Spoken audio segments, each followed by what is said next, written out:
All right, I call this one Bottomless Optionality Isn't Worth the Cost, featuring Bays. This is News from 5D. I'm Otis 5D. News from 5D with Otis 5D. All right, so this is just so great. I just want to talk about this. This is so great. This is from Bays Lord. Follow Bays Lord on Twitter. Very good account. Underrated thing we're lacking in the world in so many ways is commitment.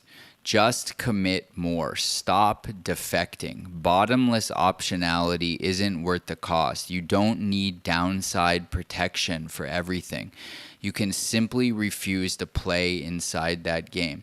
So the first thing that comes to my mind is just a deep sadness. Like a deep, deep, deep sadness. So I wasn't expecting this at all. I never know what to expect when I start making these videos, by the way, which is part of the reason that I love doing it this way, because it's just so intensely authentic, because it's just me emoting, more or less. So why does it make me feel very sad? Because I feel like I have so much trauma about, so Bayes says stop defecting, right? So in the prisoner's dilemma, there is the idea of you can cooperate or defect, right? And that this is a game that's meant to simulate interactions, right? Repeated interactions, and whether it's best to cooperate with people or to defect. And there's all these game shows about this now. My friend showed me it years ago now about like steal or, don't steal. I don't know, like split or steal, something like that, where you split something with the other person or you steal, and like neither of you know what the other is going to answer. This is basically like an uniterated prisoner's dilemma with real people. So, there's just so much trauma in humans, I think, about people screwing you over, right? I feel so screwed over by so many people, and I'm sure that so many people feel so screwed over by me. Which is so weird, right? Because that's the thing. It's like it's one thing if I can just play victim and I'm like, I'm the good guy, all these people screwed me over, which is, I think that there's a lot of truth to that. And at the same time, I've had too many instances where I have reconciled with someone after feeling screwed over, and in the reconciliation process, they have revealed to me that something I did, which I have to acknowledge that I did do, but I didn't associate that with anyone feeling screwed over, made them feel screwed over. And so my point really is that, in my opinion, all of us have this. We all have this trauma of feeling screwed over, and thus this kind of like quick fix of like, just don't commit, just maintain optionality, because people can hurt you. And if you just keep people at a distance and keep things at a distance, then you're protected from the downside, right? And of course, the idea is that you're also, not protected. What is the word? You're like refused entry to the upside. So maybe the most poignant example of this and happening on our planet right now is with family formation, right? So pretty much every country in the West, and I'm an example of this. I don't really have any. I don't have any ground to speak on because I'm like part of the problem, so to speak.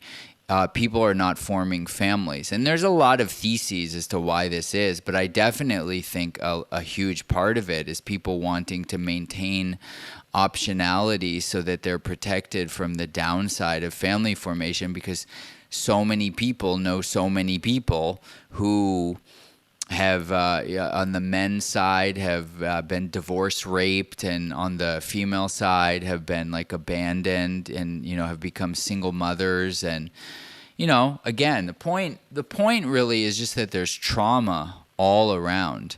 And so the idea of like not defecting is, I don't know, man, it makes me just really like this, like scared. It makes me feel really scared. Like if I commit more, what happens if and when they screw me over? And maybe the whole reason I'm making this video is for me, meaning like I'm the audience of this video, and it's not like I'm here to teach you this. It's like you're like watching me do therapy on myself or something.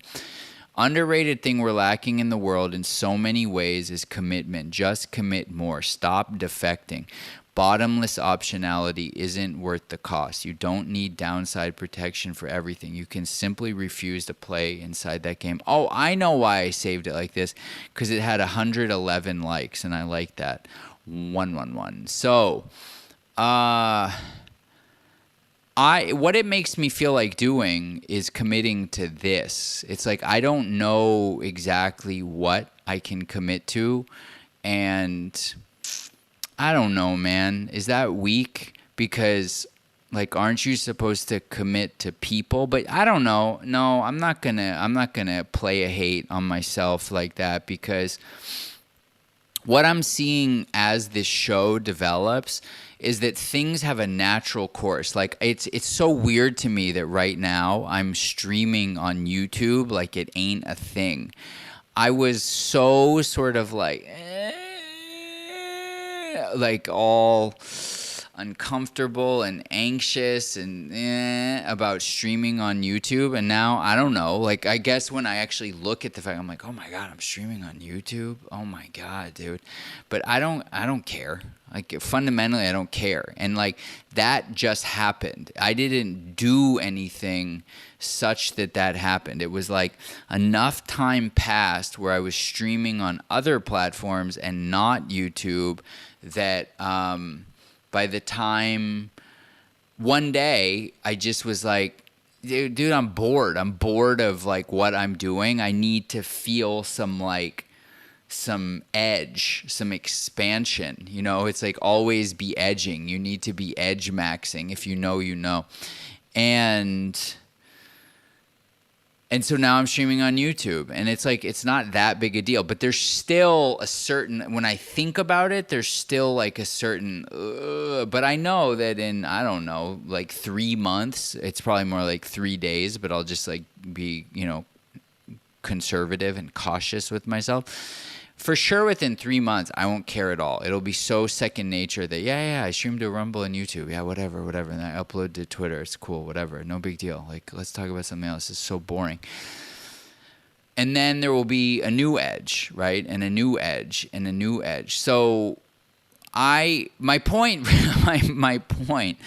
is that I am willing to commit to this. I want to do this. I love what I'm doing. I love this.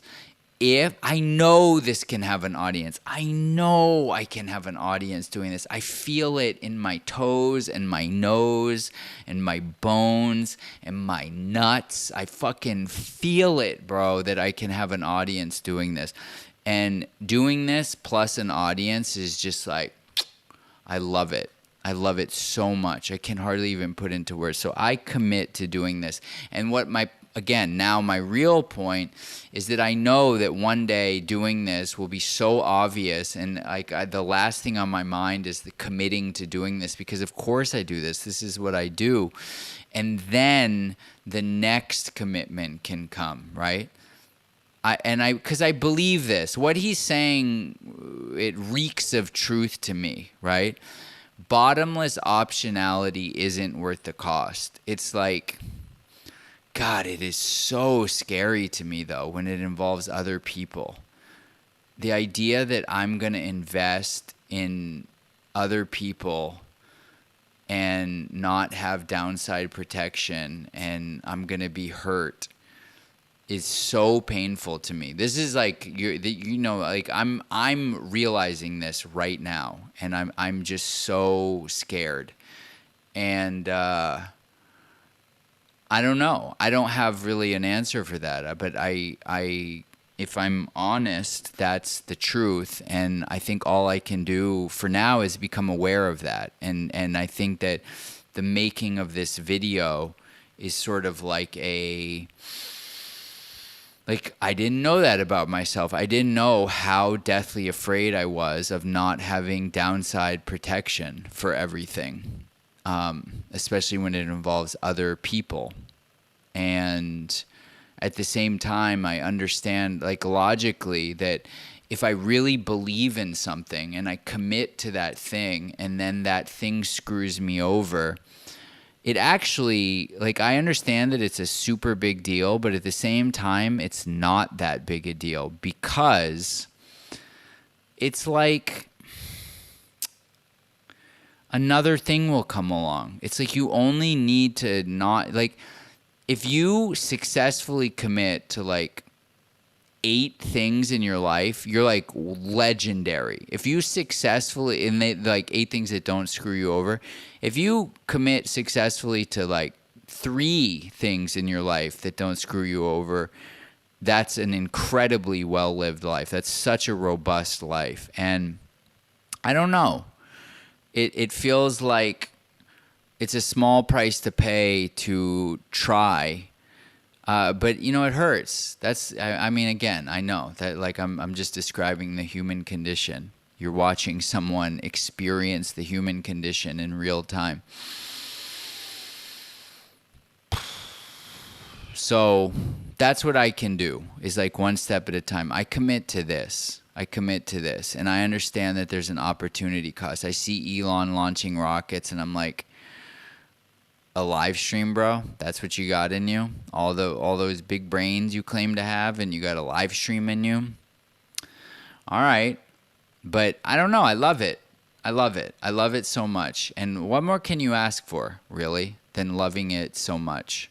So anyway, if you've made it this far in the video, props. And the biggest thing you can do to help me, blah, blah, blah, hopefully you're starting to have heard it a million times before, is reply with a timestamp, leave a comment somewhere between 1 second and 1 minute in length that you're like, boy, you were really cooking right there. And that'll help me, you know, post to short form. I hope you understand why I would want that, and, you know, grow the channel. And if you've made it this far and you don't want to do that, then go fuck yourself. All right, peace. Otis5D.xyz. Go fuck yourself.